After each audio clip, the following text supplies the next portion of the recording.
bacteria, vertical gene transfer is the transfer or inheritance of genetic material from mother cell to daughter cell. This process effectively generates clones of the mother cell. In contrast, horizontal gene transfer is the ability of bacterial cells to transfer genetic material from one cell to another.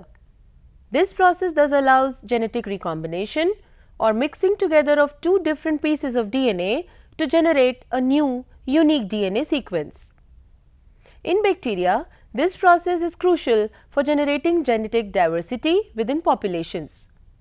In the environment, conditions are constantly changing and organisms have to adapt to these changes in order to survive. Genetic recombination generates genetic diversity and makes it possible for organisms like bacteria to adapt to environmental changes. Mechanisms of horizontal gene transfer. In bacteria, horizontal gene transfer is accomplished in one of three following ways. The first is transformation, which is the ability of some cells to take up freely floating DNA found in the environment. Natural transformation has contributed to the successful adaptation and diversity of several prominent bacterial species. The second is conjugation, which allows for the transfer of DNA through a structure called a pilus from one cell to another. Bacterial conjugation can be likened to the mating rituals of other species in the sense that it requires direct cell-to-cell contact and involves the exchange of genetic material. The final mechanism of horizontal gene transfer is transduction, which uses bacterial viruses as vectors to transfer DNA from one cell to another. Transduction does not require direct cell contact like conjugation, and unlike transformation, it needs a third party to help transfer the gene.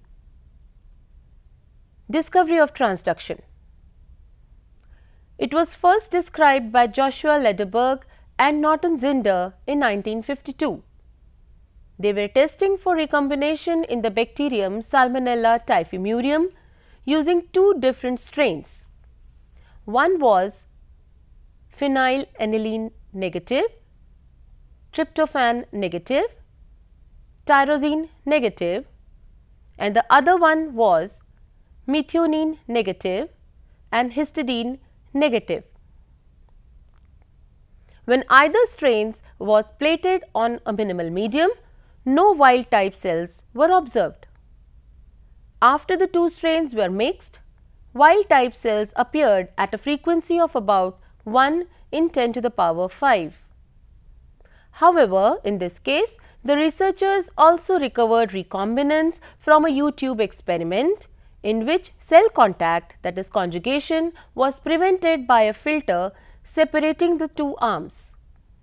By varying the size of the pores in the filter, they found that the agent responsible for recombination was about the size of the virus P22, a known temperate phage of Salmonella. Further studies supported the suggestion that the vector of recombination is indeed P22. Thus, Lederberg and Zinder, instead of confirming conjugation in Salmonella, had discovered a new type of gene transfer mediated by a virus. They called this process transduction. Transduction is the process by which DNA is transferred from one bacterium to another by a virus. It also refers to the process whereby foreign DNA is introduced into another cell via a viral vector. When bacteriophages, that is viruses that infect bacteria, infect a bacterial cell, they harness the replication, transcription and translation machinery of the host bacterial cell to make viral DNA or RNA and the protein coat. Bacteriophages are widely used as vectors in recombinant DNA technology. Transduction is a common tool used by molecular biologists to stably introduce a foreign gene into a host cell's genome. It explains one mechanism by which antibiotic drugs become ineffective due to the transfer of antibiotic resistance genes between bacteria. There are two kinds of transduction. generalized and specialized. Generalized transducing phages can carry any part of the chromosome, whereas specialized transducing phages carry only restricted part of the bacterial chromosome. Generalized transduction. It is mediated by lytic phages where any DNA segment can be transferred by the virus and may not integrate the segment to the bacterial chromosome. Here, a portion of the donor bacterial DNA accidentally gets enclosed in a capsid. Upon lysis and further infection of this virus particle to another bacterium, the genetic material of the donor is released and recombination occurs between the injected DNA segments and homologous part of the recipient chromosome, forming an recombinant DNA. When a transducing phage injects its contents into a recipient cell, a mirror-diploid situation is created, in which the transduced bacterial genes can be incorporated by recombination.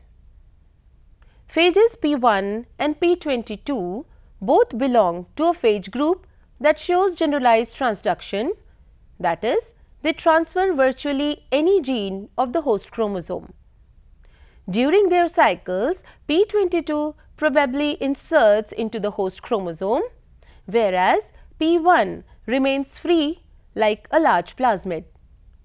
But both transduce by faulty head stuffing in lysis. Mechanism of generalized transduction. It occurs during the lytic cycle of virulent or temperate phages. It is a 6-step cycle where first the virus injects its own nucleic acid into a host cell. The virus then hijacks the cell's replication and translation mechanisms, using them to make more viruses. The viral progeny is then released only after the lysis of the host bacterial cell, hence the name. The P22 phage injects its genome into the bacterial cell. Inside the cell, the phage DNA circularizes by recombination between terminal redundancies at each end of the phage DNA. This circular genome undergoes several rounds of theta replication and then changes to rolling circle replication. This type of replication produces long concatamers of double-stranded P22 DNA. These concatamers are cut at a specific site known as pack site by P22 nuclease. These pieces are about 44 kb long and are packaged in viral heads. Each concatamer is cleaved into 5 pieces and then each piece is packaged individually. Some sequences on the S. typhimurium genome are homologous to pack sites of P22 and are called as pseudo-pack sites. Occasionally, the P22 nuclease cuts one of these chromosomal sites and packages 44 kb fragment of chromosomal DNA into P22 phage heads. These phage heads contain only bacterial DNA and no phage DNA. They are called as transducing particles. When these transducing particles inject this bacterial DNA into a new host, the DNA recombines with the host chromosome by homologous recombination, leading to genetic diversity. Since P22 can transfer DNA fragments from all regions of the bacterial chromosome, this process is called generalized transduction. Generalized transduction can be either complete or abortive. In complete transduction, the transduced DNA fragment gets integrated within the recipient bacterial chromosome, forming a recombinant chromosome. These DNA fragments replicate along with the recipient bacterial chromosome replication and is passed on to the daughter cells. In abortive transduction, the transduced DNA fragment may not get integrated with the recipient bacterial chromosome and remains in the cytoplasm as free particle. These fragments cannot undergo replication and therefore only one out of the 2 daughter cells receives the bacterial DNA fragment. linkage data from transduction. Generalized transducing viruses are the most useful in mapping bacterial chromosomal genes. Since the amount of DNA that is packaged by the virus is determined by the size of the head of the virus, each virus particle holds the same amount of DNA. The initial cutting of the host chromosome is a random event, giving all genes approximately the same probability of being packaged and transferred. Each piece of DNA that is packaged will be of the same length, meaning that the closer together two genes are, the higher the probability that the two genes will be present on the same fragment of packaged DNA. In other words, the closer together the genetic markers are, the higher the frequency of co-transduction. Therefore, the distance between closely linked chromosomal genes can be calculated by measuring the frequency that two genes or genetic markers are co-transduced. Generalized transduction allows us to derive linkage information about bacterial genes when markers are close enough that the phage can pick them up and transduce them in a single piece of DNA. When the distance between two genes is greater than the size of the viral genome, it is physically impossible for the two genes to be packaged in the same viral capsid. Thus, these genes are said to be unlinked with regard to viral mapping. Since most transducing viral capsids can hold only from about 15 to 50 genes, transductional mapping of bacterial chromosomal genes is most effective for genes that are relatively close to one another. For example, suppose that we wanted to find the linkage between MET, that is methionine, and ARG, that is arginine, in E. coli. We might set up a cross of a MET positive ARG positive strain, that is a strain possessing gene for methionine and arginine production, with a MET negative ARG negative strain, that is a strain not possessing gene for methionine and arginine production. We could grow phage P1 on the donor MET positive ARG positive strain, allow P1 to infect the MET negative ARG negative strain, and select for MET positive colonies. Then we could note the percentage of MET positive colonies that become ARG positive. Strains transduced to both MET positive and ARG positive are called co-transductants. Linkage values are usually expressed as co-transduction frequencies. The greater the co-transduction frequency, the closer two genetic markers are. Using an extension of this approach, we can estimate the size of the piece of host chromosome that a phage can pick up. For that, we can select for one or more donor markers in the recipient and then for the presence of the other unselected markers as outlined in the following table. Experiment 1 in table tells us that leucine is relatively closer to azithromycin and distant from threonine loci, leaving us with two possibilities. Experiment 2 tells us that leucine is closer to threonine than azithromycin is, so the map must be. By selecting for threonine positive and leucine positive in the transducing phages in experiment 3, we see that the transduced piece of genetic material never includes the azithromycin locus. If enough markers were studied to produce a more complete linkage map, we could estimate the size of a transduced segment. Specialized transduction. It is mediated by lysogenic phages. Phages can be categorized into two types. Virulent phages have an infectious cycle that is always lytic. For these phages, there are no lysogenic bacteria. Temperate phages follow a lytic cycle under some circumstances, but they usually initiate a lysogenic cycle in which the phage genome is integrated into the host chromosome and exists as a prophage within the bacterial cell.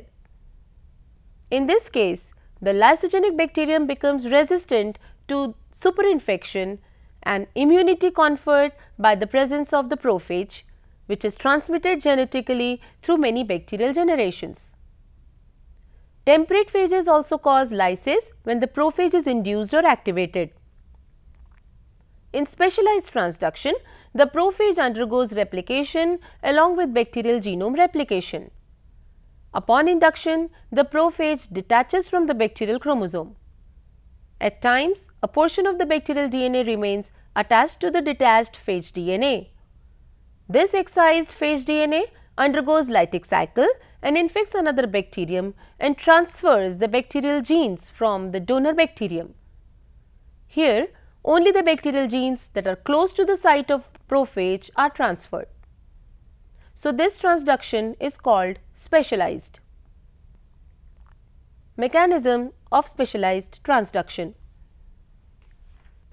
Lambda is a good example of a specialized transducing phage. As a prophage, lambda always inserts between the gal region, that is the gene producing galactose, and the bio region, that is the gene producing biotin of the host chromosome. In transduction experiments, lambda can transduce only the gal and bio genes. The lambda phage injects its genome into the bacterial cell, which inserts between the gal and the bio region by recombination. Such hosts are gal positive, bio positive. The recombination between regions of lambda and the bacterial chromosome is catalyzed by a specific enzyme system. This system normally ensures that lambda integrates at the same point in the chromosome, and when the lytic cycle is induced, for instance by ultraviolet light, it ensures that the lambda prophage excises at precisely the correct point to produce a normal circular lambda chromosome. Very rarely, excision is abnormal and can result in phage particles that now carry a gal or a bio gene and leave behind some phage genes. The resulting particles are defective due to the genes left behind and are referred to as lambda D gal, that is lambda defective gal, or lambda D bio, that is lambda defective bio. These defective particles carrying nearby genes can be packaged into phage heads and can infect other bacteria. If the lambda D gal integrates into the second bacteria, which are gal negative, bio negative, then it converts into gal positive, bio negative through recombination. In this manner, the gal genes in this case are transduced into the second host. Similarly, if the lambda D bio integrates into the second bacteria, which are gal negative, bio negative, then it converts into gal negative, bio positive through recombination. In this manner, the bio genes in this case are transduced into the second host. Because this transduction mechanism is limited to genes very near the original integrated prophage, it is called specialized transduction. Specialized transducing particles have wide variety of uses. For example, lysogenic phages like lambda phages are widely used as vectors in recombinant DNA technology. They are also used as cloning vehicles and hybridization probes for identifying specific mRNA molecules. Differentiation between generalized and specialized transduction. The particles in generalized transduction contain only bacterial DNA, while particles in specialized transduction contain both bacterial and phage DNA linked in one continuous molecule. These regions of bacterial DNA are the ones that flank the prophage. The generalized transduction occurs during the lytic cycle, while specialized transduction occurs during lysogenic cycle. In generalized transduction, the population of phages formed is heterogeneous. That is, few of the particles are transducing phages and the others are not. In specialized transduction, the population of phages formed is homogeneous. That is, all the particles are transducing phages. In the end of this lecture, we have understood about transduction, its types, that is generalized and specialized, their applications and their differentiation.